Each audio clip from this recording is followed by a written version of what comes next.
So we're going to go ahead and get started, and this is a class obviously for administrators, directors.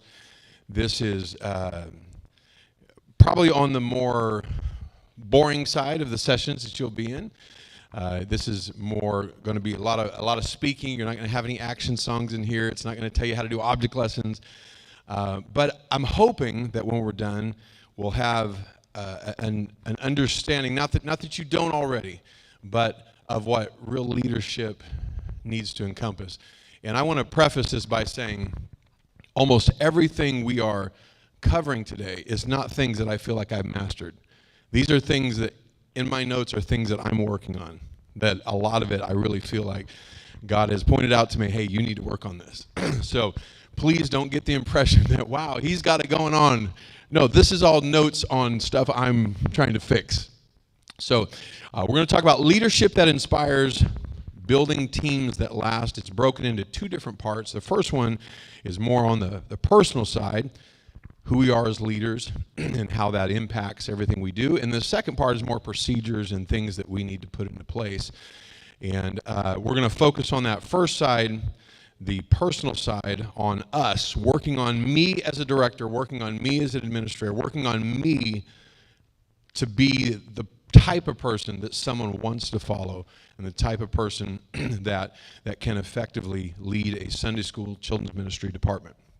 So it's easy to think sometimes that the successful churches are the ones that just have all the check boxes filled in, and all the procedure and all the paperwork is perfect, and that's what generates a perfect children's ministry, a smooth children's ministry. And those things do matter, but it doesn't matter how organized you are.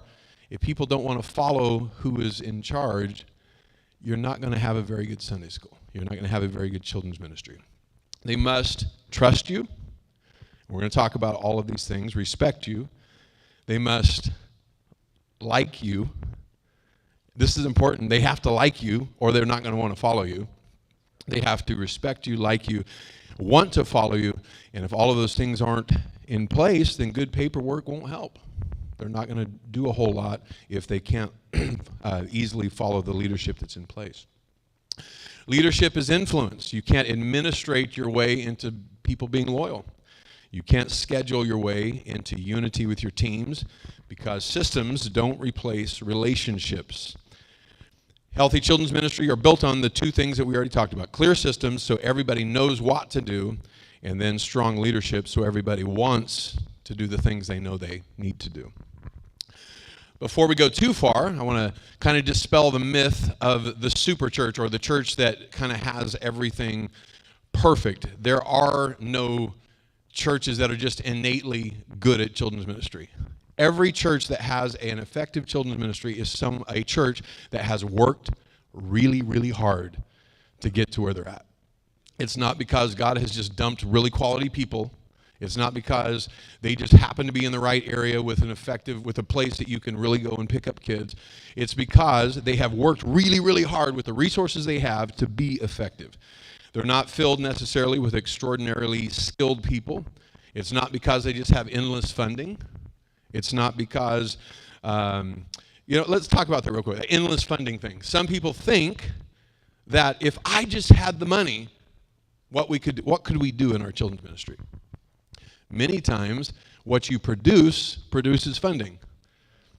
If you start generating fruit, people start seeing it, and they're going to say, hey, what can I do to help you?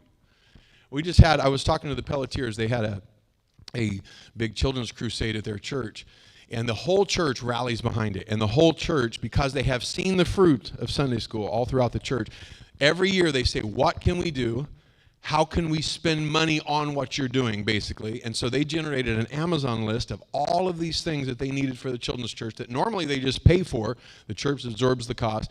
They sent out the Amazon list to their church, and they said within just overnight it was empty. The entire Sunday school, everything they needed for the children's crusade was purchased.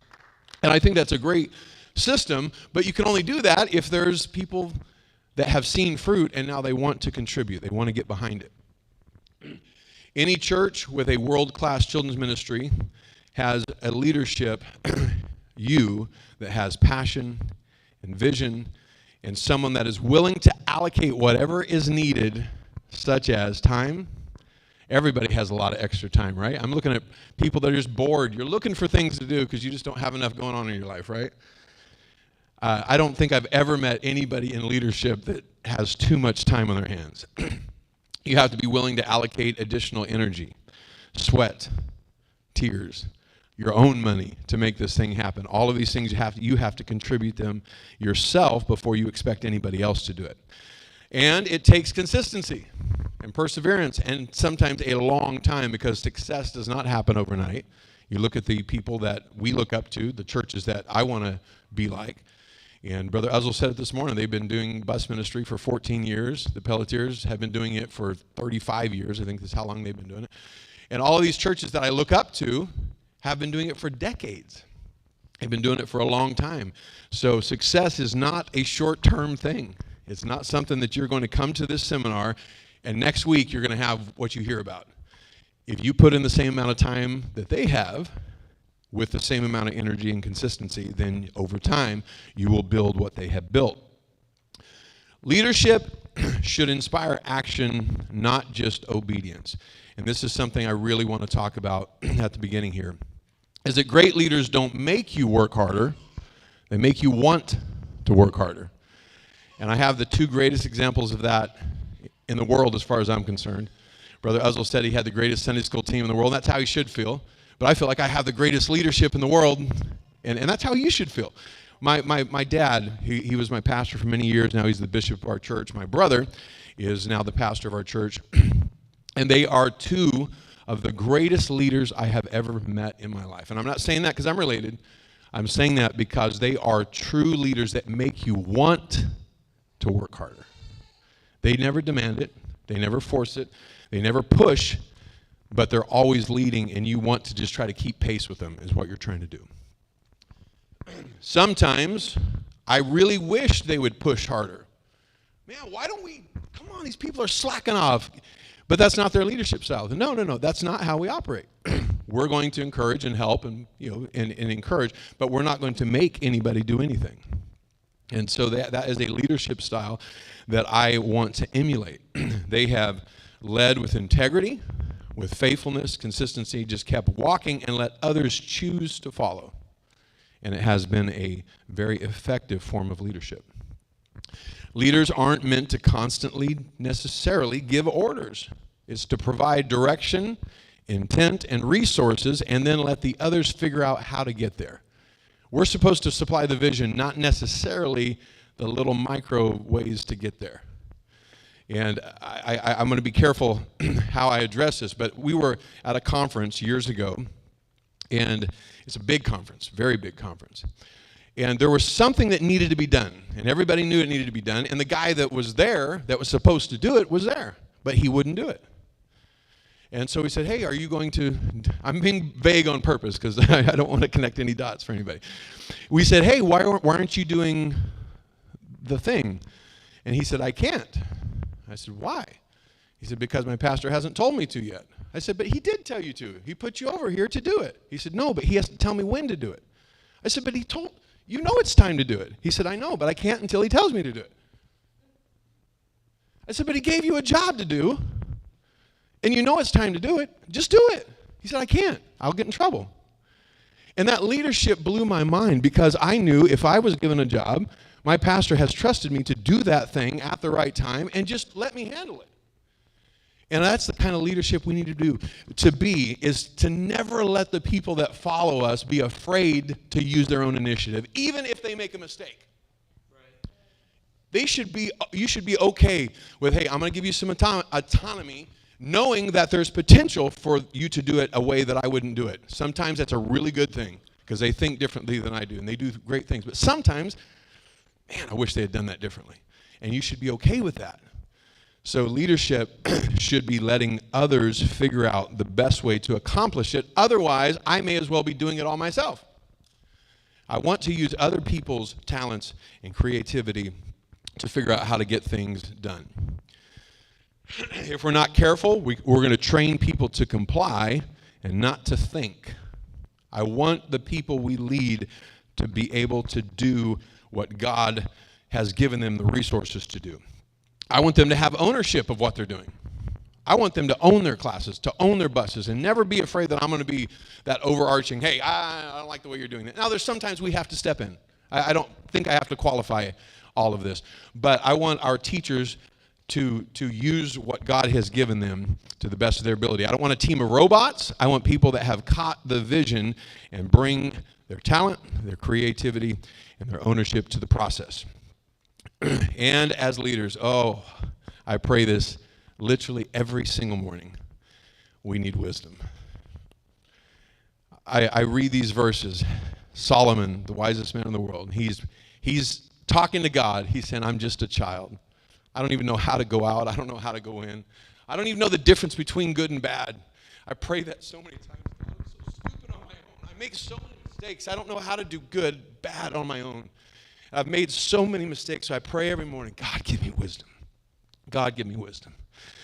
And I think of James where it says, if any man lacks wisdom, let him ask of God who giveth to all men liberally, and upbraideth not. It goes into the next verse, but let him ask in faith, nothing wavering. Every morning I pray that God give me wisdom. I don't want to rely on myself. I've made so many dumb decisions. I pray let every action I take, let every word I say, let every thought that I think before it comes out of my mouth, let it run through the filter of the Holy Ghost. Give me wisdom that makes me smarter than I am. And then he goes on to say, and God gave him wisdom as the sands of the sea, greater than all of the people around. First Kings 4:29. God gave Solomon wisdom and understanding exceeding much and largeness of heart, even as the sand that is on the seashore. And I pray that every morning, God, give me wisdom to do what I need to do, when I need to do it. And let me just get myself out of the way. Next thing, pray for is knowledge. We got to get knowledge. That's why you're here. That's what this seminar is all about.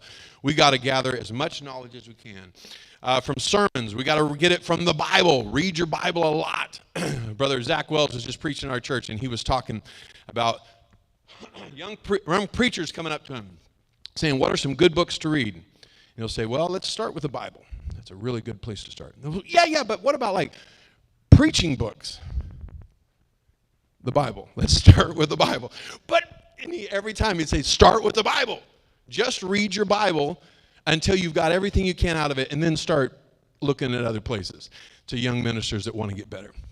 So that's a really good place for us to start. Before we start reading too much into all of the leadership books and all the other stuff, why don't we start with the book? Read your Bible every single day before we read anything else. We got to get knowledge. Talk to good people. That's why we encourage at lunch to meet with people, talk to people. We have a group that meets, supposed to be once a month. Sometimes it's a bit more than that. But we just get together and we just hold each other accountable. We share ideas, we share thoughts, just different things that we've ran across, and we bounce ideas off each other. We just get knowledge from each other. Books. Read lots of books. You can't read enough. Read books. Podcasts are great. The reason I like podcasts so much is it's an more informal way of gathering information. Some people say stuff in a podcast that they won't really take the time to throw into a book because it really hasn't been all fleshed out yet, but that one little thought is so good, and it's super helpful. So podcasts are great. Now, you got to vet them. There's some better than others, some not so great, but there's some really good ones, especially for children's ministry. Apostolic Sunday School / APN Apostolic Podcast Network will give you, what do we have, like 6 or 7 of them right now? 5 or 6. Just on children's ministry that are great. So listen to those seminars like this. But now that you get the knowledge, you've read your Bible, you've gone to seminars, you've compiled masses of notes, and we talked about this in one of our meetings, is now that you have the notes, now that you have the data, now that you've listened to those books, read those books, what do you do with it? Sometimes, if I'm not careful, I'll make a list like of all of these really cool thoughts that I have, and I never look at them again. But they were really good. And sometimes I'll go back a year later, and I'm thinking, what? How have I let this just sit dormant? This is so good. If I don't put it into practice, I may as well not have got it. So we have to get the knowledge and put it into practice now. Now, not everything you read, just because it's good, you want to put it into practice right away. But there's just review it at least. Go through it and figure out a way for it to change me and change my actions, because if it doesn't do that, what good is it? Next thing we need is understanding. Oh, man, I pray this a lot. God, give me understanding. I walk into some situations, and sometimes I think I'm being funny, and I realize, oh, I just stepped into something that I shouldn't have. I should have had a little more understanding of the situation before I stepped into it. I want to understand the situation before I give input. I want to be able to understand what people are going through and dealing with before I interact with them. I need wisdom, knowledge, and understanding. My dad has poured this into us since we were young kids. Pray every day. Wisdom, knowledge, and understanding. If you want to be a leader, wisdom, knowledge, and understanding. Next thing we need in leadership is you have to have the trust of the people that you lead. You have to have integrity in everything you do. And I'm talking to people that embody this. So I just, again, this is stuff that I read and I think, God, I want to make sure that I have this down. Because if people suspect that their leader avoids the truth or doesn't take ownership for mistakes they've made, they will not trust them. They may not even say it. They may not even be able to formulate that. But if you make a mistake, just own it. Just, okay, I blew it, guys, I'm sorry. We're going to change, we'll fix it. But make a mistake, admit that you messed up, take the responsibility, and move on. But if you can't do that, or even worse, if you blame it on somebody else, especially someone under you, trying to put the blame on them, you will never have the trust of that person ever again. So you have to inspire trust by taking ownership for your mistakes. Leadership is not about being right, it's about your character. To be a real leader, to inspire trust and loyalty, we must always tell the truth, no matter how much fun that isn't sometimes. When it's about me, I don't necessarily enjoy that sometimes. I don't like owning up to my mistakes. Unfortunately, I'm getting really good at it because I make a lot. But the best leaders, the best administrators, the best directors, they work harder than anybody they lead. They're the hardest working people on their team. That's the way it should be. Don't get upset because the people under you don't work as hard. That's why you're in the position you're in, because you're the hardest worker. If someone under you outworks you, then something's backwards. Maybe they should be leading. So it's unreasonable to expect that the people under you should care as much as you. You should care more than anybody. And don't be mad because they don't. Now, it is, there's a frustration that does pop up every now and then. You're like, come on, man. Yeah, you should care a little more than that. But don't expect them to care or work any harder or care more than you do. The person in charge, I was reading some leadership books, and this was a point that I took note of and wrote it down. The person in charge has one job. That job is not to be recognized necessarily, to have others obey you, to be the boss, but it's to make sure that the people working under have what they need when they need it, to make sure that they can do what they need to do when they need to do it. They aggressively seek opportunities to supply ideas, to supply resources, the facilities, equipment, and encouragement needed, whatever it takes to make their people shine, not me. I want my teachers to be the star of the show. I want the bus workers, the bus drivers to be the star of the show. I don't want people to constantly be in it, man, you're doing a great job in children's ministry. I want them to be telling me, hey, that bus driver is killing it. That Sunday school teacher is doing a fabulous job. That's when I know I've really done my job. If they're always saying what a good job I've done, I've messed up. I want them to shine, not me. We want to be servant and in servant leadership. And that's what separates the great leaders from everyone else. We're not put in leadership to be served, but to serve. And again, this is nothing new for this group. I'm just maybe repeating some stuff that it never hurts to be reminded of. Good leaders promote others rather than themselves. They're actively trying to replace themselves all the time. I'm not going to be here forever. Brother Baker, you're not going to be in Chehalis forever. As much as we would like to think that we're going to last, we're not going to be here forever. And so we have to have a group coming up underneath us that's not only going to be as good as, but make me look pitiful in comparison. That's what I want. My dad is one of the greatest examples of this. He was the greatest pastor I've ever known, greatest preacher I've ever known.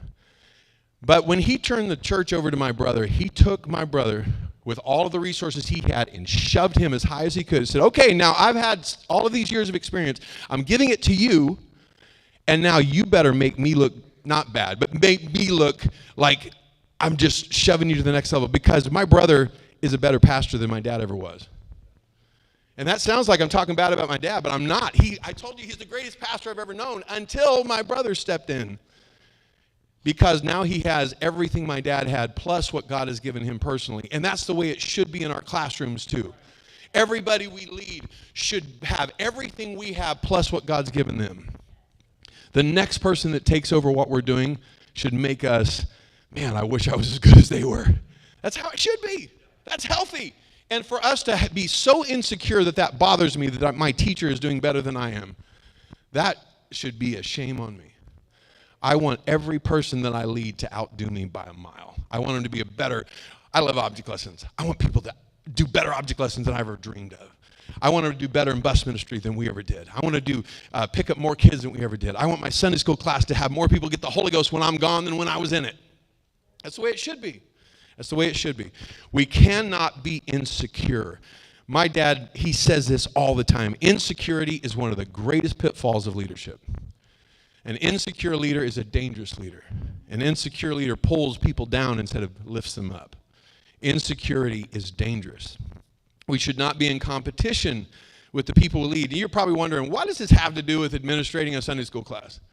If we get these things down, it will revolutionize our Sunday school. It'll revolutionize everything we lead. We should not be in competition with the people we lead. We should want them to outdo us. We should want them to climb on our shoulders and reach higher than we ever could. I'm going to skip bits and pieces of this, but let's go back to David. How about David? David was a great king, and he wanted to build the temple. He wanted to do yet more for God, and God said, no, how about you just set a bunch of stuff in store so your son can do it?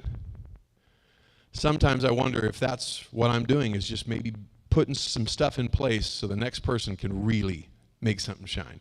So the temple that Solomon built, that just blew everybody's mind, the next generation. Now, David said, I can't build it myself, but I'm going to set as much in place as I can so the next generation has what they need. Joy of leadership is seeing those you lead rise beyond the level that you ever achieved. I know I'm repeating myself on some of this. Insecurity in leadership has caused more problems and destroyed more opportunities in the apostolic movement than nearly everything else. And if you haven't heard anything else, remember this: you cannot be insecure and effective. It's one or the other. You can be effective and let people shine, or you can be insecure and kill everything that you're involved in. Great leaders are actively looking to complement those that they lead. They're uplifting. They're not critical. They're not negative. This is another thing that I pray every morning is God, it's not even, it's not sin that I'm praying about. It's, God, I have stuff in my character that I don't like. Some of it I don't even recognize. Some stuff is just like, I think it's funny when I say something mean to somebody sometimes. It's funny, like to a friend. You know how you pick on your brothers, but sometimes I'd say it to the wrong people. And they don't think it's funny. I want that to ripped out of me. I say, God, please, I don't want any of me to mess up what you're doing in the kingdom. If you can, rip it out, God. Take it out. Whatever part of my personality is causing problems, take it out. Or God, help me be so prayed up that people never even know it's there. If I can't get rid of it, God, at least bury it in the Holy Ghost so much that people don't understand that that's how I am at the core of me. I want to get it out. I put this in my notes for prayer because, oh man, this is going to sound so terrible. There's people that I've seen pray a lot and they're still annoying. And I see them, and they're not fake praying, like they're really praying, but they're still I don't even want to be around them because they're so irritating. I pray, God, I'm probably like that to people. I want prayer to change who I am. I don't want to be irritating. I want the pieces of me that are just obnoxious to people, the things that just bounce into people every time I interact with them. God, take those out. I want to just be more like you every time I pray. I don't want to just like work around my goofiness. I want to fix them. guide my words, guide my actions. We should never correct, degrade, or embarrass someone else in front of others. Sometimes you have to deal with issues, but not in front of other people. Never talk about others' shortcomings sideways, meaning to people on the same level, or down. We should deal with problems upward to people that can actually deal with it. If you have a problem with somebody and I tell my friends about it, that's called gossip. If I have a problem and I spread it out to anybody that can't actually address the problem, I'm just causing more of a problem. I should direct it to someone that can help. Direct it up. And nobody should know about it except someone that can actually handle it. There was a statement, and it said, like a quote, it said, "You can easily judge the character of a man by how he treats those who can do nothing for him." The people that cannot help you in any way, the people that can't benefit you, the people that can't bless you, the people that can't do anything, how you treat them says a whole lot about who we are. I want to be the kind of leader that people want to follow. I'm going to make it really simple. If you want to lead people well, be someone people want to follow. That's kind of like taking everything that we said and putting in one statement. I want to be someone that people want to follow. And that starts with something really, really basic, being nice. You got to treat people nice. You just got to be a kind person. You got to care about them. You got to love them. And that's really a secret that's not a secret at all. If you want people to want to follow you, be nice to them. Treat them the way you want to be treated. It's not about how loudly you talk, how many years you've been doing it, how good you are at bossing people around. If people think you're better than them, if they feel like you see them as incompetent or disposable, they're not going to follow you. I was reading a book about a company, and this company, or the CEO of the company, made a ruling in the company that everybody was mad about. He said, as of now, no one is allowed to be fired ever in our company. No one can be fired for any reason whatsoever except for two reasons. Where did I put that? I skipped in my notes, and now I got messed up. Anyway, it was like you can't undermine a fellow employee. If you do that, you can get fired. And there was one other reason. Moral failure was the other one. Except for those two things, I don't care how bad somebody is at their job, you can never fire them. And everybody expected the company to tank. Everybody expected everything just to fall apart, because if you can't fire people, what are we doing? What happened is the next year, their sales went up 20%. Their efficiency went up 20%, because people no longer saw themselves as disposable. And now management, the leaders in the company, no longer had the option of firing. Now they had to fix the problem. I cannot fire this dude, so I've got to train him. I've got to help him. I've got to do whatever I can, give him whatever he needs to be successful, because he's with me for the long haul. And imagine if that's how it was in our classrooms. If you had a teacher that you never could get rid of, if you knew I'm stuck with them for life, what would I do to help them? I'm sure not going to be okay with them just getting by. I'm going to do whatever I can. Hey, I'm coming to your house twice a week, and we're gonna have little sessions. We're going to work through this, because you are not disposable. You are a part of what we're doing. I'm sorry, I lost my place because I skipped, and I shouldn't have done that. I was at a church, and we have 2 minutes, and we haven't even got to the second part of this, so sorry.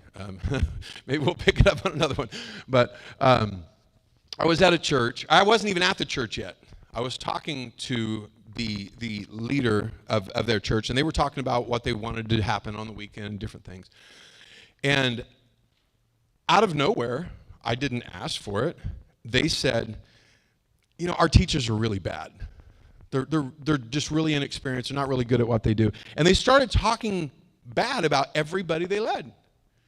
I don't know them. I've never met these people. Why would you tell me that? By the time it's done, I had this thought, man, this is going to be rough. When I got there, they were the same group of people that are in every church. They were just as talented, just as good. The difference was how that person, gender neutral person, that I'm not even going to, I'm trying to be careful. I'm not trying to identify where this was. They felt differently about the people they led than most people did. And as a result, They said, woo, we just can't keep volunteers. We don't understand it. I said, well, I understand it. I wouldn't want to work with you either. So, oh my goodness. Okay, it's 11:30. I genuinely believe our Sunday school team at home is the greatest group of children's ministers ever assembled, and that's how you should feel too. You should feel that your team is the best group in the world. Brother Uzzle said it today, that he has the best group in the world, and that's how you should feel. And you should really believe it. It shouldn't just be something you say because you're supposed to say it. You should feel that these are the greatest people in the entire world. And it is 11:30. We're done. We didn't even get to procedures and stuff, so just know paperwork's important. All right, let's go to the next one.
All right, we are starting 1 minute late, and it's all Sister Becky's fault. No, I'm joking.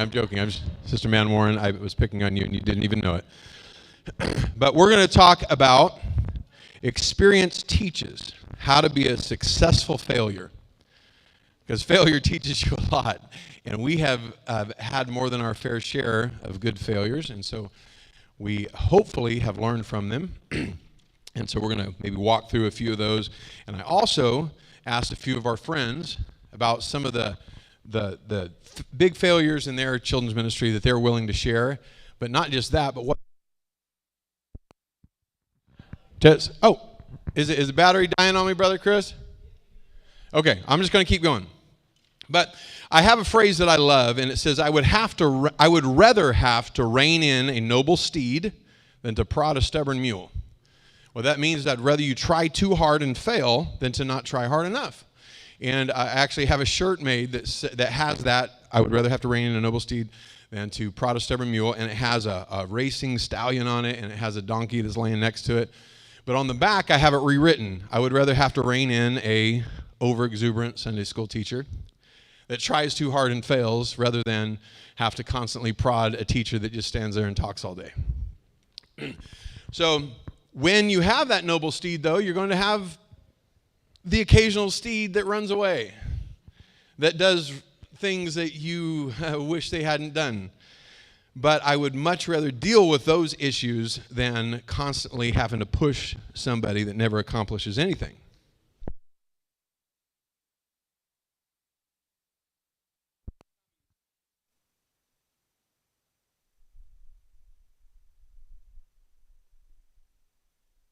Replace the batteries remotely. Technology is amazing, isn't it? It's a beautiful thing. All right. But we sometimes learn from our failures, and some of our best successes become in spite of... I'm getting that all mixed up. I had it one time. Our greatest successes don't come in spite of failure. They come because of it. All right. Some of the best things we've accomplished came in the rubble of something that flopped or broke or blew up or burned.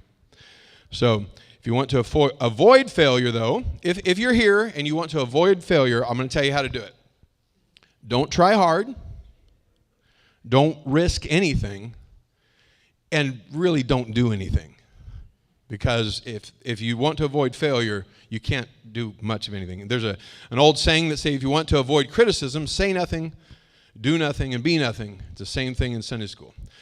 If you want to avoid failure, say nothing, do nothing, and be nothing. But if you're willing to stretch yourself, if you're willing to get outside of your comfort zone, you are going to have successes that are going to blow your mind. But you're going to have your share of oopses. It just comes, it's part of the package. It's part of putting yourself out there. We're going to go into some stuff you've heard a million times, so don't yawn too loudly when we go here. But we've heard of all the failures in history. All the massive failures that we just make fun of constantly, like the failure in basketball, Michael Jordan. What a failure, right? He was cut from his high school basketball team. What a loser. I'm sure that really affected his career. He ended up being, decent at basketball. How about Thomas Edison? Failed over 1,000 times inventing the light bulb. Now one of the most revered scientists in history. Colonel Sanders was rejected more than 1,000 times before anybody believed in his chicken recipe. Walt Disney was bankrupt before starting Disneyland. Henry Ford failed 2 car companies before founding Ford Motor Company. P.T. Barnum also went bankrupt before building the greatest show on earth. And all these people have in common the fact that they failed hard, but they learned from the failure. And they changed, they adapted, and they became successes. They didn't let the bankruptcy and embarrassment or defeat define who they are, but they used that failure differently. And so we need to use failure in our classroom to learn. So failure is not final. Failure is not fatal unless you don't learn from it. That's when we have a problem. But every mistake can be a step in the right direction if we respond in the right way. So if you fail, here are some mistakes you can make to make the failure worse. Blame other people. It's not my fault that I almost burned this Sunday school down. It was Eric Williams' fault, right? Isn't that why we remodeled this? Eric burned something down, or Bradshaw's kid burned it down or something? All right. I don't remember. They're all blaming each other. No, I'm joking. They didn't do that. They don't blame each other. Maybe they do. I don't know. But if you get defensive, you miss learning from your failure. If you quit after the failure, you throw away what could have been your greatest victory. But if you humble yourself and ask, what can I learn from this? How can I get better next time? And how can I grow? That's when you can turn a failure into a success. We're going to turn what the enemy meant for evil into good. So no great children's ministry was ever built on perfect, safe, easy choices. Starting a bus ministry is risky. Picking up kids, bringing them in, you're asking for trouble. But you need to go pick up kids. You need to go put yourself in that situation where things can go possibly bad, but they always, God turns all of these risks into the greatest successes. All right. If you want to be a great children's minister, you have to become a successful failure. And today I'm not sharing you anything that we did right. By the time we're done, you're going to think you guys are the dumbest people we've ever met. Because I'm going to share a lot of mistakes that we've made, and there's a lot. All right, let's start with fire. Yeah, we're obsessed with it, really. I mean, it's not healthy. We're probably pyromaniac. There's probably a study that could be done on us. But we've had some pretty wild object lesson failures, such as the time. There's an object lesson where you have a dollar bill and you dip it into a mix of alcohol and water and you light it on fire and the alcohol burns away, but the water protects the dollar and the dollar doesn't burn up. It's a good lesson. It's really good. You can teach about Moses and the burning bush, or, God protects you even in the scary times. It's a great lesson. And so one of our guys thought a dollar bill isn't real visual, so I'm going to take it, I'm going to scale it up. So he used a beach towel. Let's think about this. Let's soak that in something that lights on fire.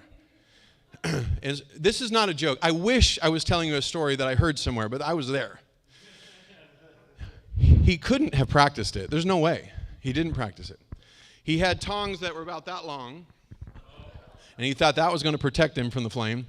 And he had a pan full, as far as I could tell, of pure alcohol. I don't think there was any water in it. If there was, it didn't seem like it. So in class, he didn't practice this ahead of time. He dips it in, and he's talking about Moses and the burning bush. And he pulls it out, and Moses was walking through the desert. And he sees something, and he says, "Oh, what is that?" And he lights it on fire. And this thing takes off like gasoline. I mean, it's huge. We have a 9-foot ceiling. These flames are at least 6 feet tall. They're licking the ceiling, and he realizes this is a problem. And he has these little tongs, and his hand is heating up.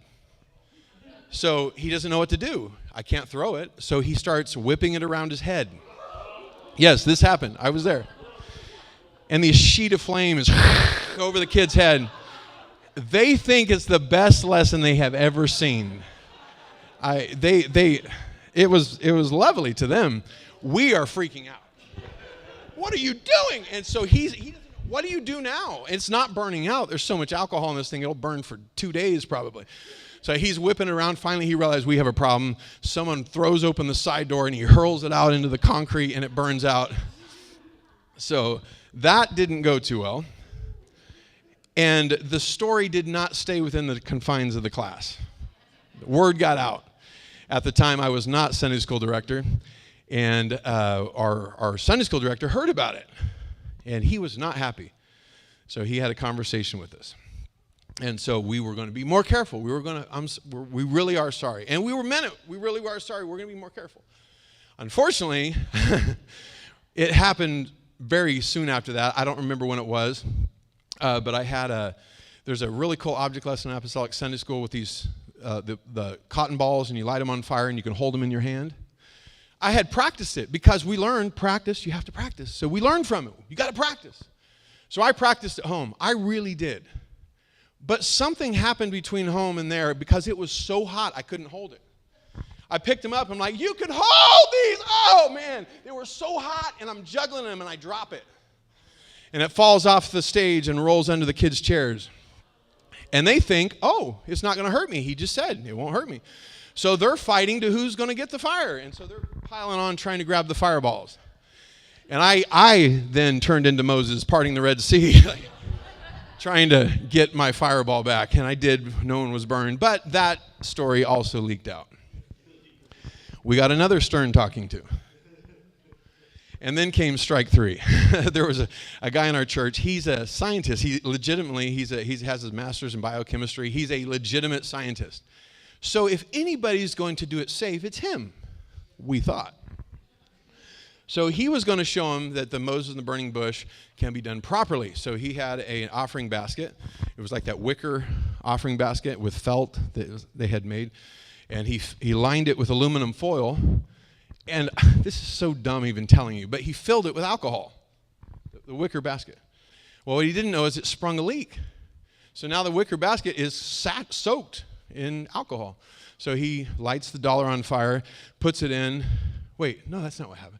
So, I remember. So he dips it in, lit it, and then the fire dripped into the basket and lit it on fire. And so now the basket is flaming, and he doesn't know where to look. And so the fire, there was bills in there, dollar bills. The dollar bills fell out of the basket and started melting into the carpet. This happened. So we know this is not good. We have to get rid of this. So we open that same door and throw it outside. I promise this happened at the feet of the Sunday school director. He was there. He was walking to our class. And I'm in hysterics. I'm laughing so hard. I didn't know he was there. I throw it out. I'm thinking, we are so dumb. Why have we done this again? And I look up, and he's there. And I can't stop laughing. It's like at a funeral when you're really not supposed to laugh, and you laugh harder, and he's screaming, "You think it's funny?" I don't know what to say. And that was when the fire ban came. We were told that you are never allowed to use fire in your class again, ever. And it wasn't a joke. He was serious. You are never allowed to use fire, ever. And so what did we learn from our mistakes? First of all, is it's okay to stretch yourself creatively. It's okay to do cool visuals and object lessons, but stay smart and safe.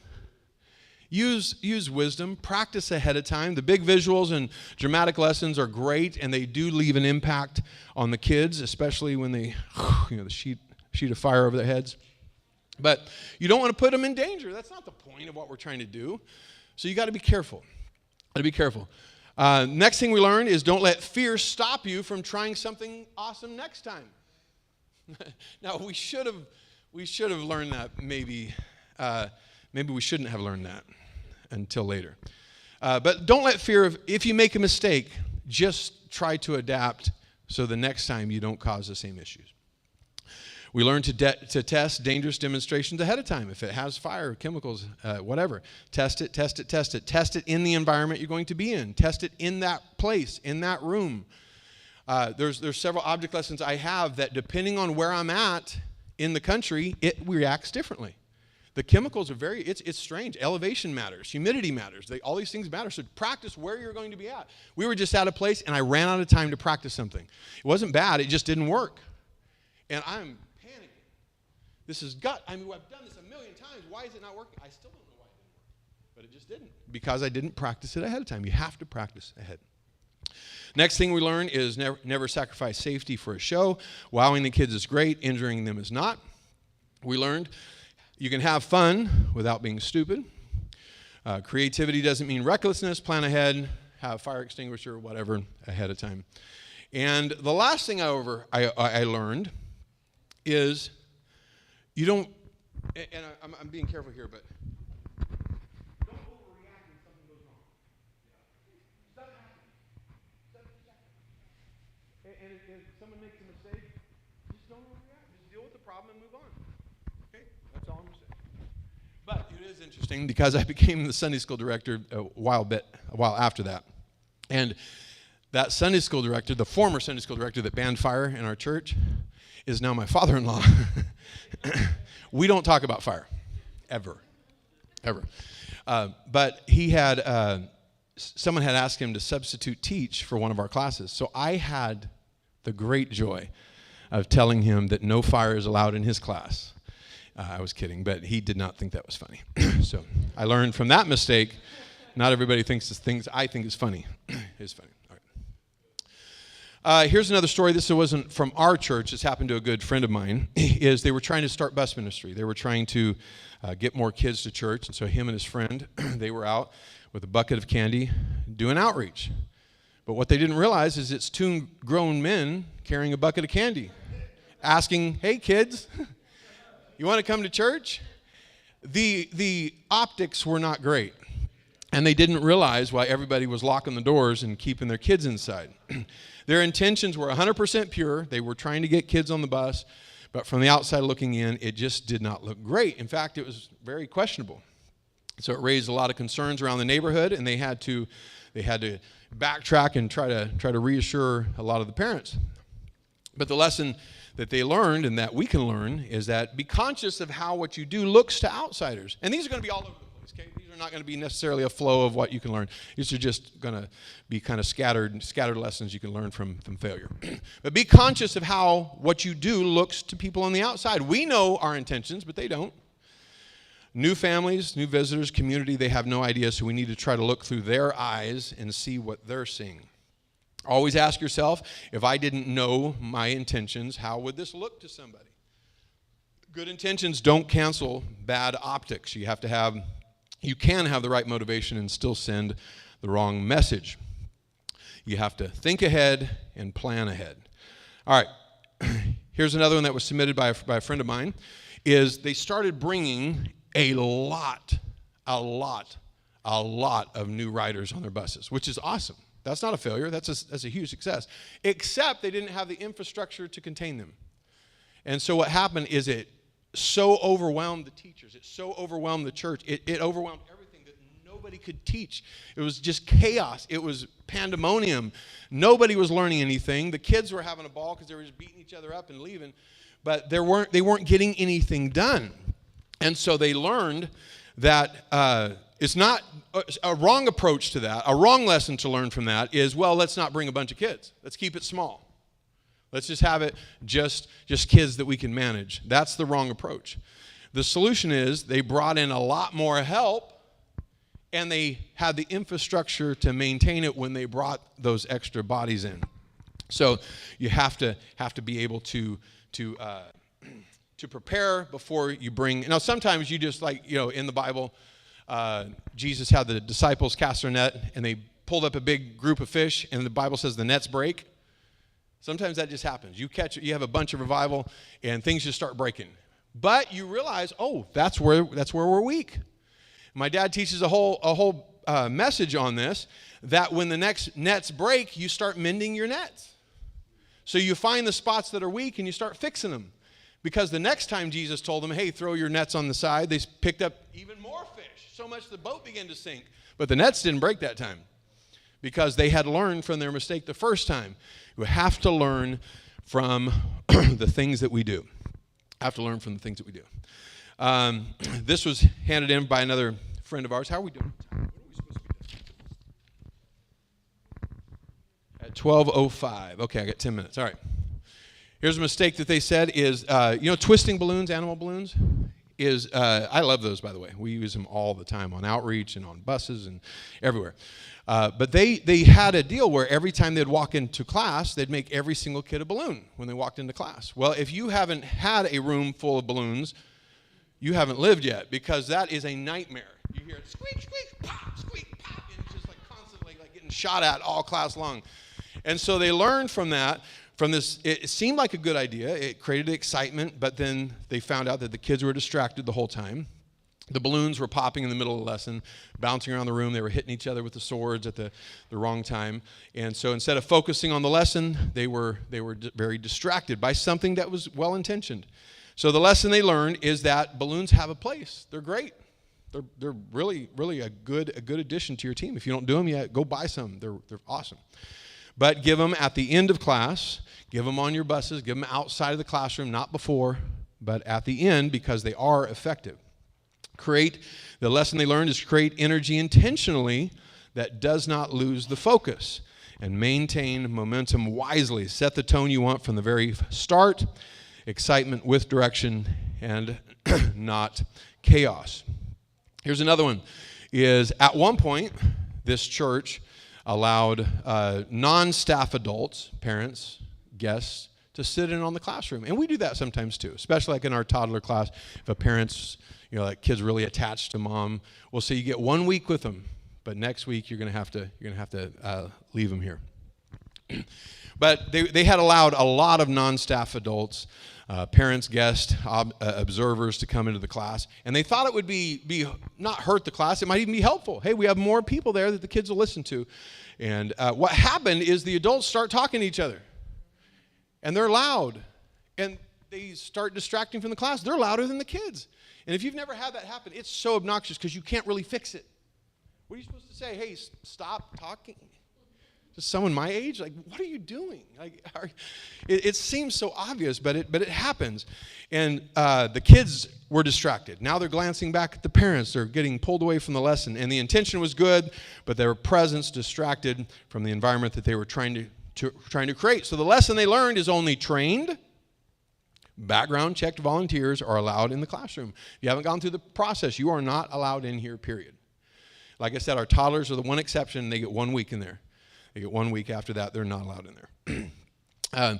Lesson they learned is protect your classroom very, very closely because it matters. We have to create a space where kids can focus and engage with what God is doing. We can't be casual about it. Here's another one. Another church submitted this. They said their failure was they were having trouble teaching both, and forgive me how I'm saying it, church kids and bus kids. It was like you taught one, they lost the other one. And they taught this one, and it was like teaching two churches in the same church. And so they said, well, we're just going to split them. We're going to have two classes. We're going to have the bus class and the not bus class. Don't do that. That's a recipe for absolute disaster because the people you pick up will not feel like they're a part of your church. They're not going to feel like that they're real kids, that they're the other classroom. And so they learned from this that the kids were getting a feeling of exclusion. There was a visible division between the kids, a sense that the bus kids weren't really a part of the church. And so they learned from that everybody belongs together, everybody's incorporated completely, and the difference was now we have to learn to teach them both at the same time because you can't do it. You can do it. You can teach both the ones that have grown up in this thing and someone that has been to churches their first Sunday that they've ever showed up. It's a lot of work, and it's hard, but you can do it. You can bounce back and forth and cover all of it and make it fun while you're doing it. We have 6 minutes. Okay. This is another one. This church builds big. Like their decorations are incredible. And their classroom is on the second floor. And they told me about this mistake because they wanted to build an actual river in their classroom. So they built a moving water in their classroom. They had the plastic and everything. And it was awesome until it developed a leak and saturated the whole place and leaked into the bottom and started pouring out. So from that, they did not learn to never go big. What they learned is be careful about going big and just be aware that some of the things that we put into place can go wrong, and so you can plan for it ahead of time. Here's another one. This church worked so hard to create a perfect classroom atmosphere that it ended up causing trouble. They were so tight on don't talk, everybody has to be perfect. And so they ended up getting a classroom that was almost like they wanted. Kids sat quietly. This is their words. Kids had no disruptions. The room looked exactly like they wanted it to. But the problem was the kids also weren't praying. They also weren't engaged. They also weren't reacting to the lesson. The altar calls were dead. They had nobody praying through to the Holy Ghost because they realized we had shut down so much of the kids' interaction that the kids weren't responding to anything anymore. And so they learned that keeping a quiet, orderly class is important, but reaching them is even more important. And so sometimes you have to settle, or we don't necessarily want just quiet kids. We want changed kids. That's the lesson that they learned. This is just a funny one. This was another church that last minute, they wanted to add an object lesson in with fire breathing. I have one that I fake that I'm going to eat fire. This is one they did it. They actually breathed fire, took the chemicals and blew it up. And so they added in kind of the last minute. And they happened they actually had two mess ups on this over the course of a couple times. The first one was when the fuel was replaced with water on accident. And so they sprayed water into the flame, and that didn't work too well. And then the last one was when someone drank the fuel. Not drank it, they didn't swallow it, but they put it in their mouth. But yeah, so you got to be really, really careful with some object lessons. Another church, they found their mistake was that they didn't take permission slips seriously. We talked about this in the administration class, is that they thought, it's not that important. It's not that big a deal. They felt like it was unnecessary paperwork until one of their buses got in a car wreck. And the police were asking, where's all the permission slips for all these kids? And they realized, this is important. So you can learn the hard way, or you can learn from somebody else. We can learn from their mistake and have the proper paperwork in place. It's just kind of a funny one. Someone put gasoline in a diesel bus. That's a bummer. Yep. Almost ruined the whole engine. And they just learned, we forgot to tell our drivers that. The lesson they learned is you got to train people. They don't know. They put the same stuff in they put in their car. They thought big buses run on gas. They don't. They found out that little mistakes have big and expensive consequences. Oh my goodness, we're moving through a bunch of these. You know what? We only have a couple minutes. I'm going to skip to the very end. I'm going to talk about our biggest mistake ever. The worst Easter on record was at our church, as far as I know. We still look back at this and shudder. It was just such a terrible, terrible Sunday.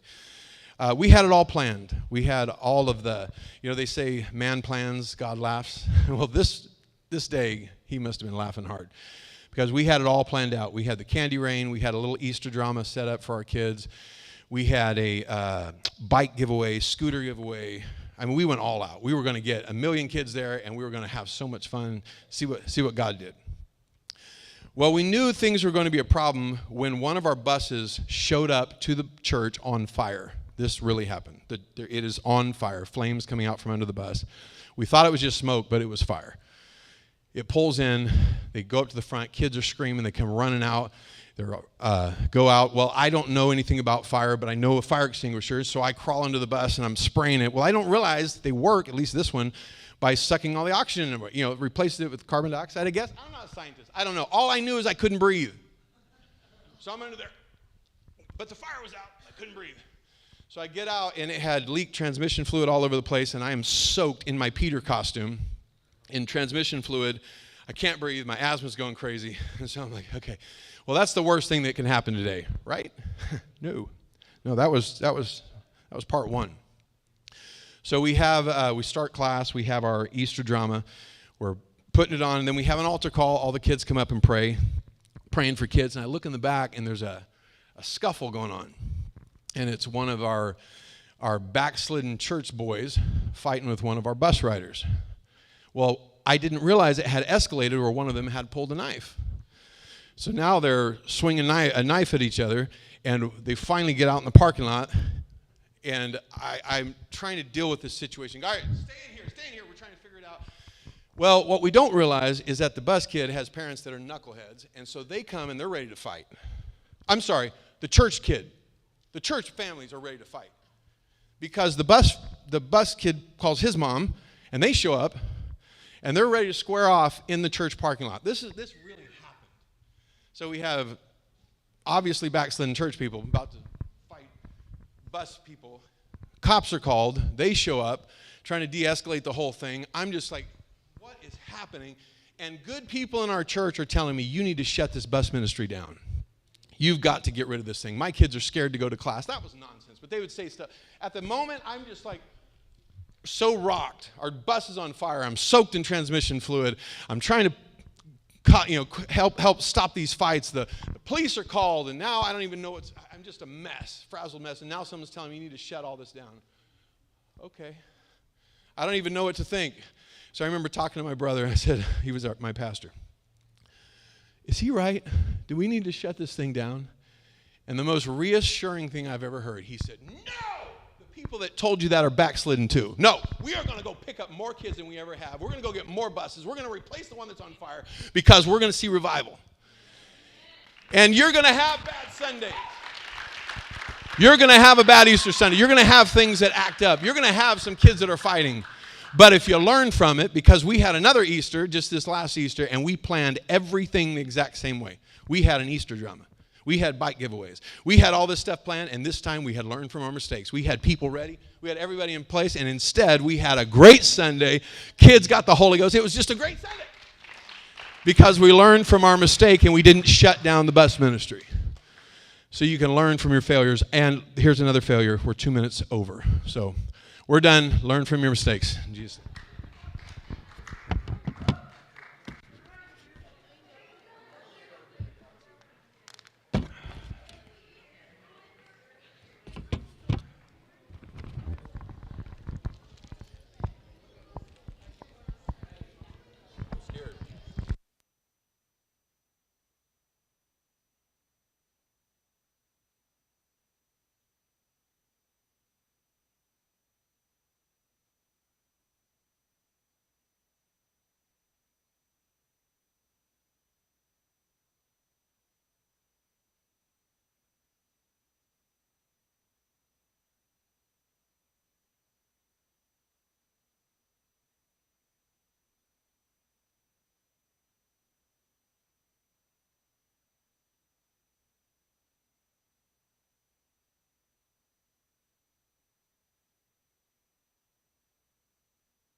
Okay, now that I figured out how to work it. Is everyone ready? All right. So today, for those of you that don't know me, I'm Randae Stender. I'm from Huntington, Indiana. And I am excited that we get to come all together because we're all at different spots, whether you're just starting in kids ministry or you've been going at it for years. So when I first started, I was probably back in 2006, so a few years under the belt. But does that mean you have all the answers? Absolutely not. I don't have all the answers just as much as everybody else here. That's why we come together.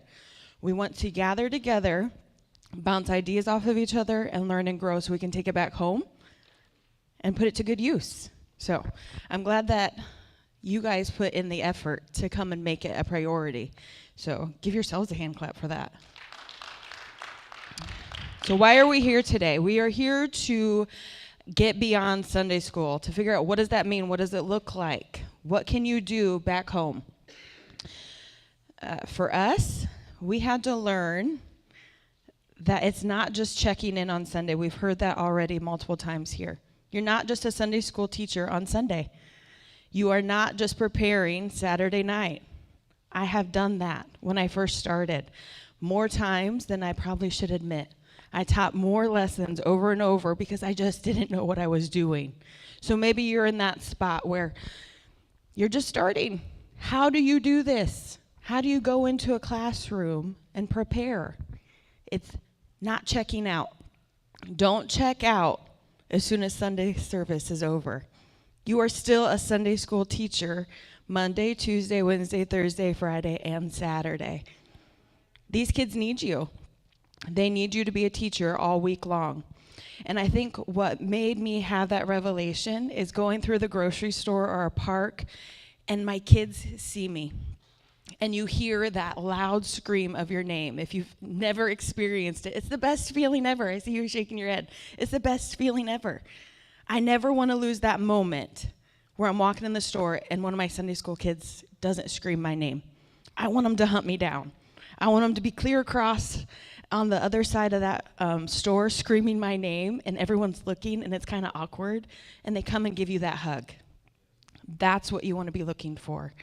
It's kind of a little thing for me to know, hey, I'm making an impact. Even if it is just that one kid for right now, you're making an impact. Don't doubt yourself that you are making an impact. So how are we going to do that beyond the Sunday school room? You're going to go to their home. You're going to get out of your comfort zone. It used to be for us, we would make a phone call and a text. How easy is that? It's kind of lame. Like when I think, I'm like, that was really lame. Why did I not do better for them? These kids need us. And if that's all you're doing, I don't want to make that like as a shameful thing. It's great. They need that call and text to say, hey, I'm thinking of you. Are you coming tomorrow? I'm going to pick you up. But we need to dig deeper. The enemy is out to kill and destroy our kids. He doesn't take timeouts. So either can we. We can't time out. We can't check out. We need to be going to their door and knocking. Every Saturday we go out to each one of our kids and we knock on the door and say, hey, are you coming tomorrow? But it's more than that. We've played ball and we're able to speak little things. Hey, how's your home life? As we're throwing that ball to them. Hey, what's going on at school? Are you getting good grades? What's going on? What do you like? What do you not like? We should be picking our kids' brains to figure out what makes them tick, what makes them work. One of my things is if I want these kids to be interested in what I'm interested in, then I need to stop what I'm doing and listen to what they have to say. It's important. Get on their level. Stop and think, hey, okay, this is kind of embarrassing, but some of the jokes that they tell, I'm not interested in them. Do you ever have a kid that like has all this information throwing it at you? Sometimes I don't care about that. I know that sounds really mean. I don't mean it to sound mean, but I don't care how they build the airplane and make it work. Like that's not what excites me. But if Johnny is excited about it, then guess what? I need to be excited about that airplane. That's so cool. Can you tell me more? This past Sunday, we had a kid that's learning saxophone. And if you've ever had instruments at your house, learning how to play an instrument can be really fun and really like piercing of the ears. But he is super excited, and he brought his saxophone to Sunday school, and he was able to play for us. That was an interesting moment. Don't be afraid to get out of that comfort zone and let kids be a part of things. I'm getting off of my notes, sorry. So we are going to build relationships with our kids. Can everyone say that? Say relationships. It's important. So going to their home and learning about them. We have a family. I never would have known this about them. This child is coming from a broken home, which most of our kids are broken homes, which I'm sure you can relate to. And it never occurred to me, like every other weekend, she's either at dad's or mom's. And when I pick her up, I never thought anything of it, but she would start talking about her other mom. And I was like, what? So then I was like, oh, like I pieced it together. The world that we're living in, she had 2 moms. Well, then I'm like, when I started thinking and listening and talking to her, I'm like, it doesn't stop there. She has 3 moms in one home. You never know what these kids are dealing with and what they're going through. How did I figure that out? Because I was talking to her, building a relationship with her. Now I understand some of those questions she was asking me, where they were coming from. And now I can know how to handle that and how to talk to her. We are modeling a godly marriage for her, how it was intended, a man and a woman. Every time we go out and we're consistent in going to her door. We have, let's see.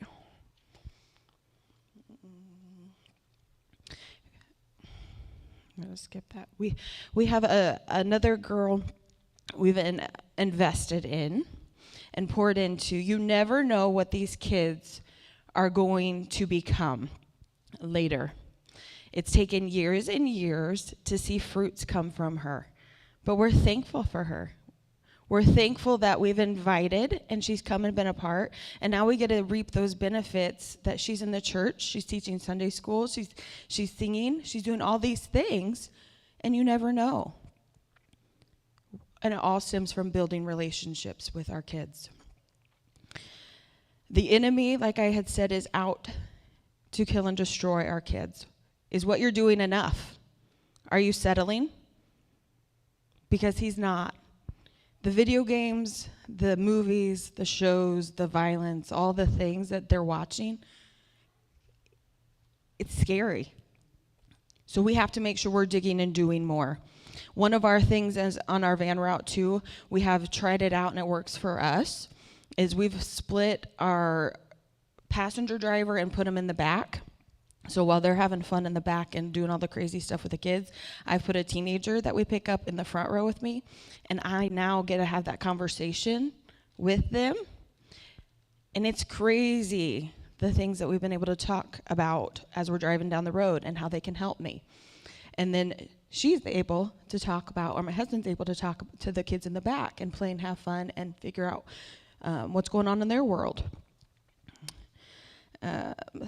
I'm going to go through some things.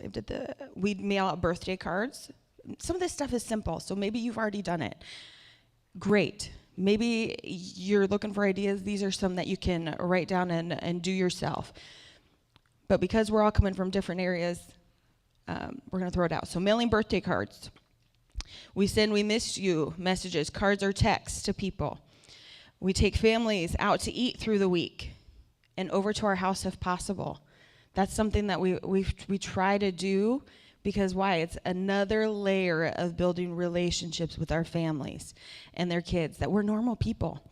Sometimes they feel intimidated by church people, but what a way to tear down a wall is getting out of that comfort zone, going to a park. Hey, we're taking our kids to the park. Do you want to come join us? Making sure to make room for them. Unfortunately, we know loss, it happens. Funerals. Be present in your kids' life. Show up if they have lost a grandma. That's sad. Show them you care. Send a card, flowers. Go. Be a physical person to love on them. They need a support system of the church. School functions. Our kids are involved in a lot of things. Do I agree with everything that they are involved in? No. Sports take up so much of their time where they miss church. Do I agree with that? No. But I'm going to say, hey, I'm going to go, if I can, to a choir thing if possible. I'm going to go and support them the best that I can. Send me pictures. I've said, hey, send me pictures. I want to see it. But if you make a commitment, follow through. Don't let your kids down. So don't make empty promises that you don't intend to keep. I try very hard not to say that, like, oh, I don't think that I'm going to be able to go. You can send me your schedule, and if I can make it, I will, but I never make a promise I can't keep. What time do I end? Thank you. Letting kids ride along with you on follow-up each week. We let our kids go. We take our van sometimes. We've learned, hey, my car isn't big enough for my kids and others, so we're going to take our church van. We go out and doing that follow-up. I stop at the first kid's house. Some of them are really, really excited to go and join in. Those are some of the best tools to use. to knock on those doors next door or down the road. They know everybody in that neighborhood because that's where they live. Utilize your kids to reach people and get other kids. Taking kids with you on the outreach days, follow-ups, whichever you can get them, I take them. We have kids jam nights, which is like a youth group night. If you are able to do something like that, we have a lot of fun. We do the first and third Friday, so it's alternating. And it's just like youth group, but for 7 to 11. That's another way of getting them there, because let's cut it 1 hour a week. Some of us schedules on Sunday vary, but we have about 40 minutes with our kids, and it's not enough. We can try our hardest to pour into them in that time. It's not enough when you think the scales are against us. So make sure you get those kids as much as you can. I've had it where there's a broken home, and it's been a little bit, but this is probably one of the worst cases I've ever picked up, where I'd go into their home, and I dreaded going, not for the sake of, picking the kids up, but because I knew what I was going to be walking into. I'd be walking into a home where mom is screaming at her kids that they're stupid, that she's degrading them, that they're worthless, that they're never going to amount to anything. That's really hard. That was hard for me as an adult to hear. Imagine what these little kids, that's a lot of weight, a lot of things being fed in their mind. So as teachers, we have to combat that.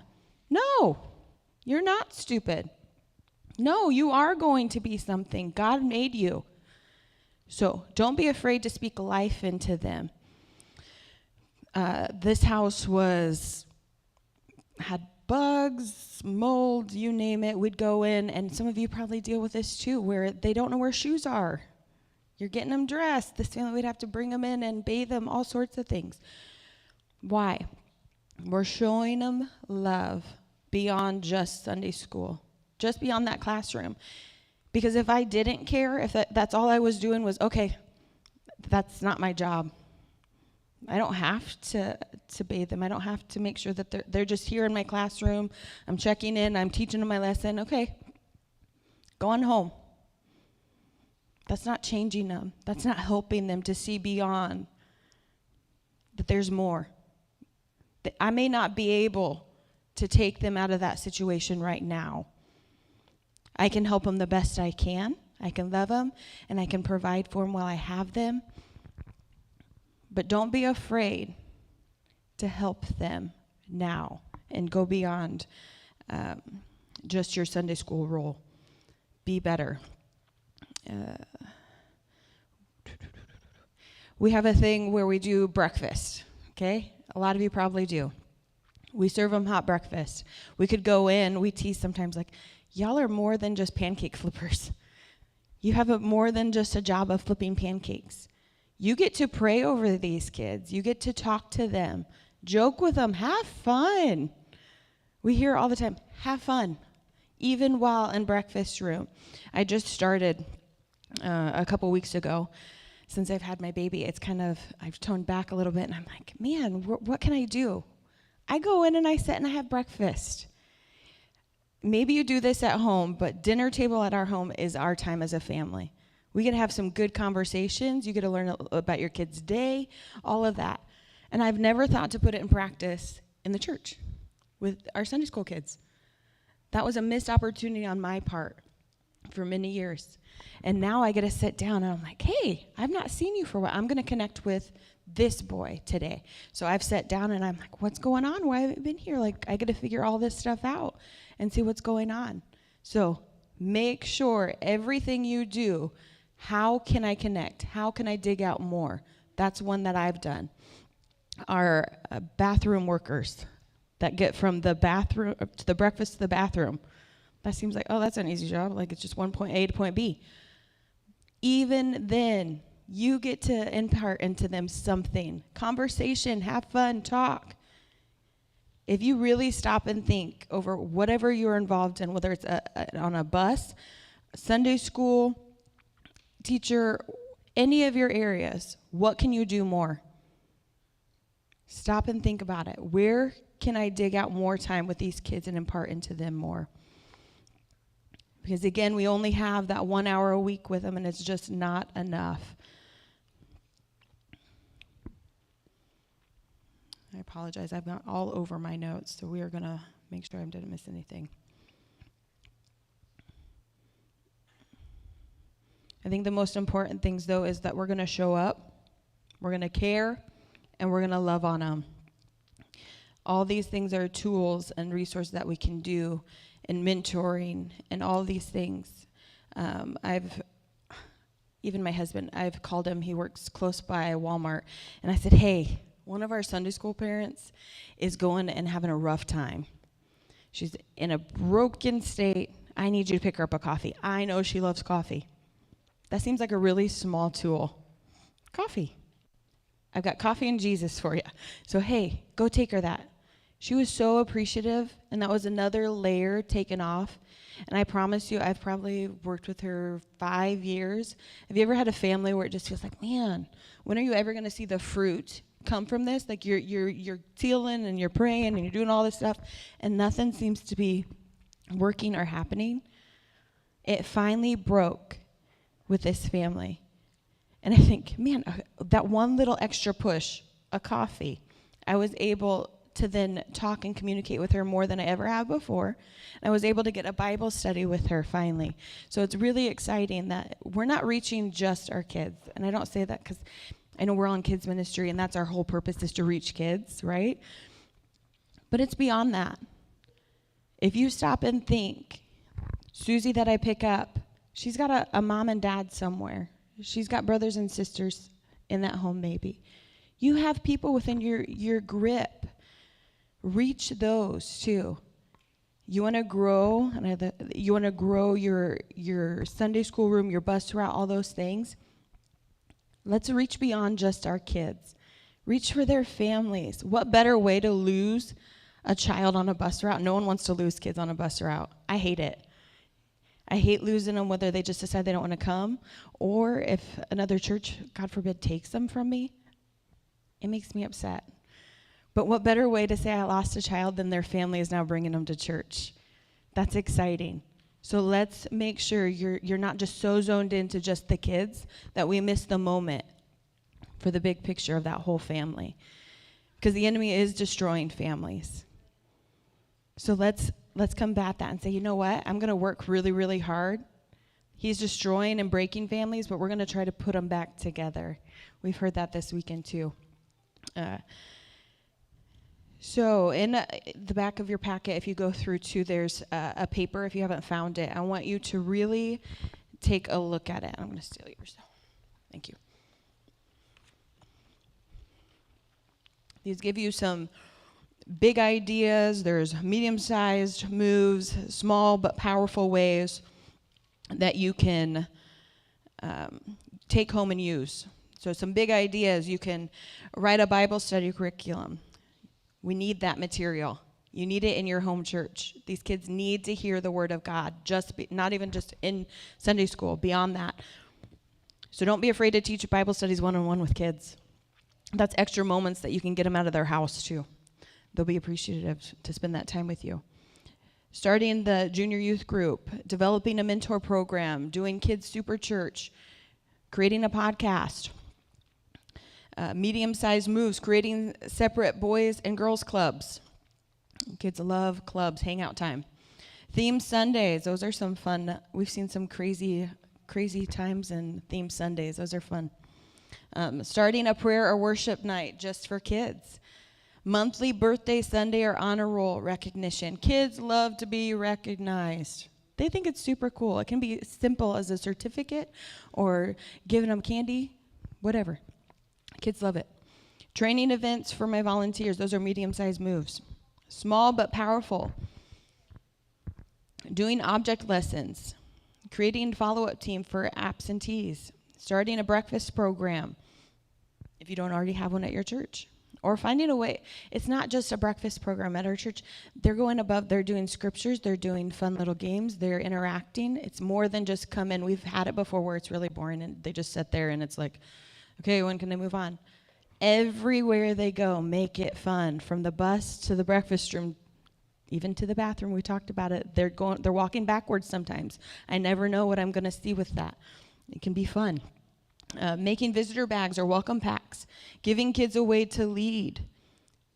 Kids are wanting to be a part. If you have a kid that wants to be a part, use them. Find a way to get them involved in your classroom or on your bus. They want to be helpers. And we are raising up that next generation, so don't be afraid to utilize them. And then sending birthday cards. We have a lady at our church, she has taken that over, and she is rocking it at sending out birthday cards because I failed. I would fail our kids sometimes, and I'd forget. So she's taken it over, and she's really made it blossom where our kids are not forgotten. So don't forget any kids. Don't be like me. Take some time. I closed it. I'm stealing yours now. On the next page, Beyond Sunday School Worksheet.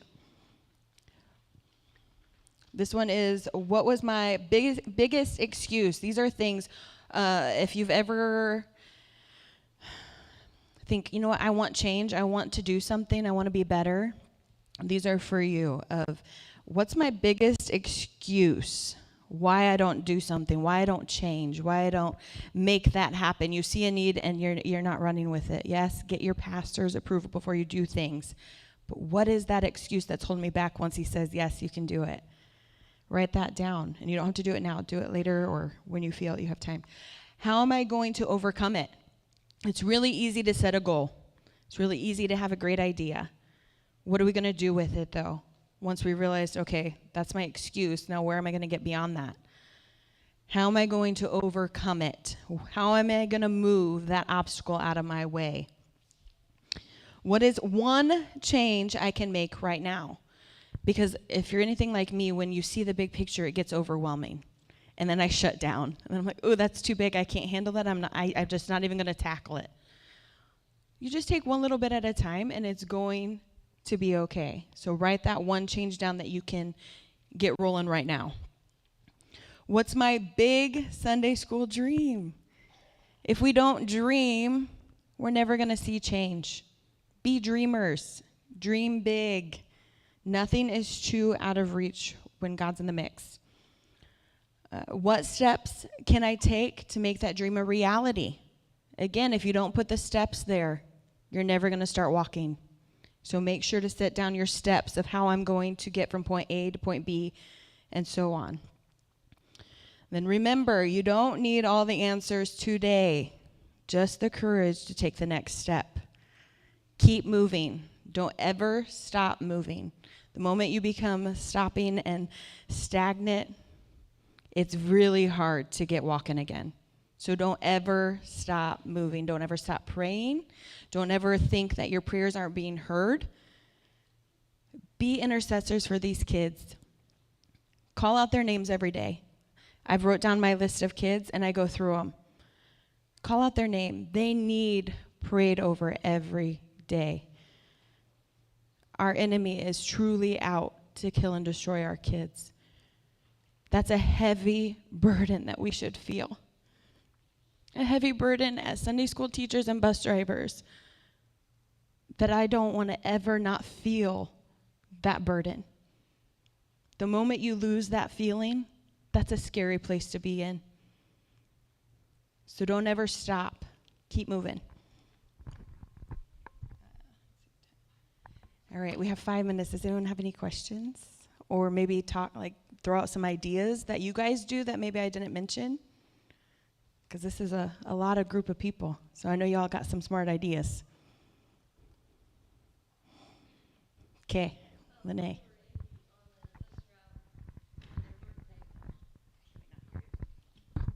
When we were in Indy on our bus route for their birthday, we'd take them out to lunch after Sunday. We'd take everybody out, and then we would celebrate the birthday kid.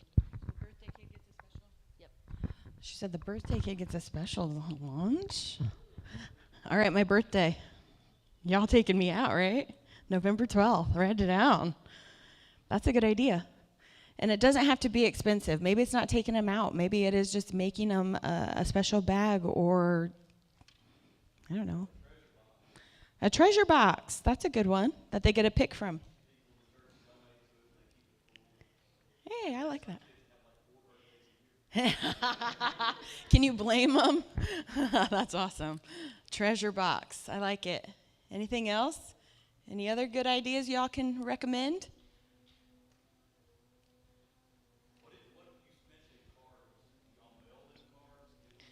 We mail them.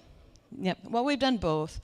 I would say we've mailed them and we've personally handed them. I would say they like either way. I don't know. Kids love getting mail.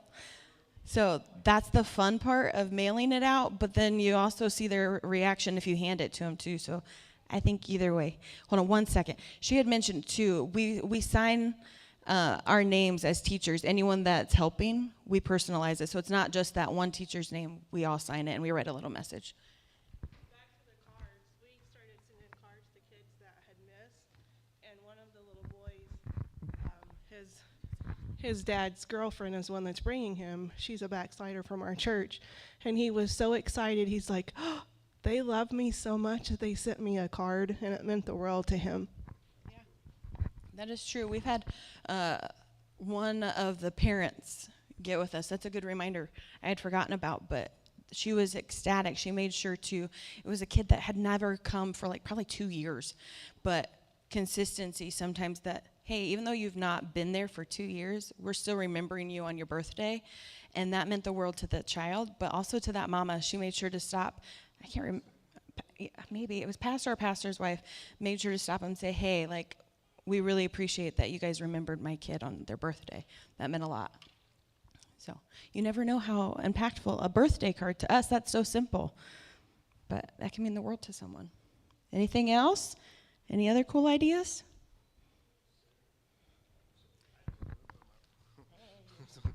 So I don't necessarily do it, but my wife, where she's in a classroom, she likes to take, if we miss a Sunday due to traveling for personal vacation or a conference or something like that, she likes to either send something back, like a postcard, or take something back for the classroom or even individual kids, because she's not there, but she wants them to remember that she thought of them while she wasn't there.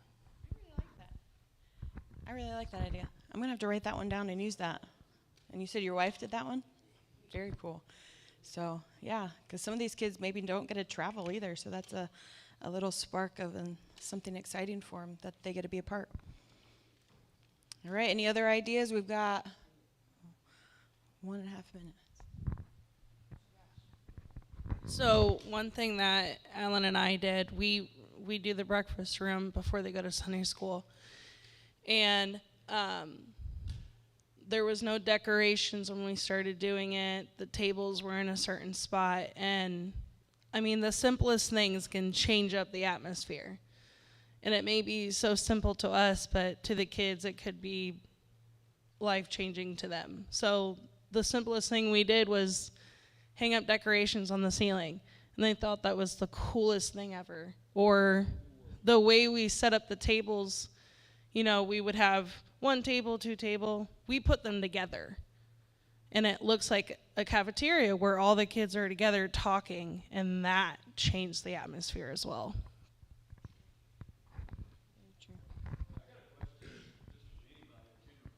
Okay. We've struggled in for years is, especially I guess because the kids move around so much, what is the best way of keeping up with kids? Even, I know we can get a database, but I know with us, some of these kids move every 6, 8 months. Do y'all have y'all narrowed that down to a way to where you could keep up with the kids pretty regularly, or I don't know? Okay, so for us, and anyone's welcome to chime in, we use Church Center, and we put that information in. But yes, they can move every week. Sometimes we've rolled up and we're like, where'd they go? They just up and left. We don't know where. But our bus drivers and captains really.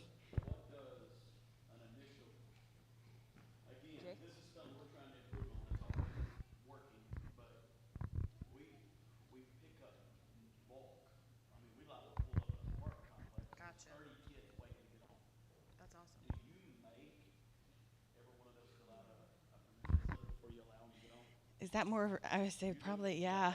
That's what I'm curious. We don't. Okay. But we don't do. We probably need to, but we don't.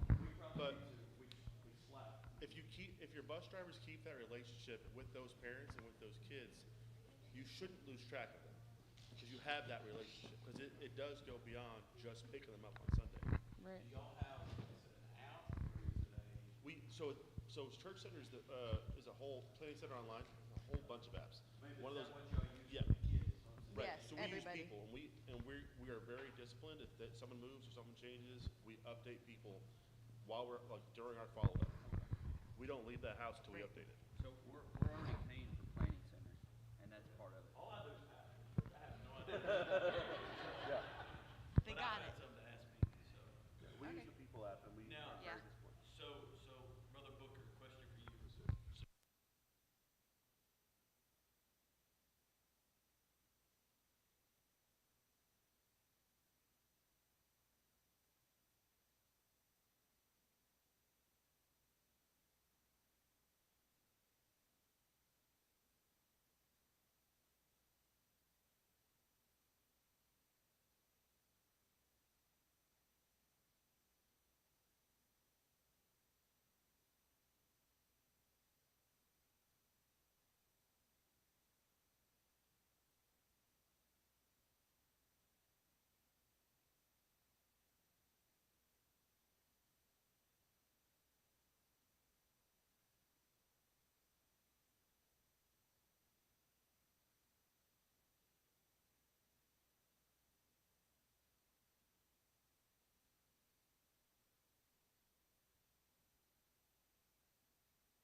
house, but their parents don't know that they're not getting picked up all this stuff.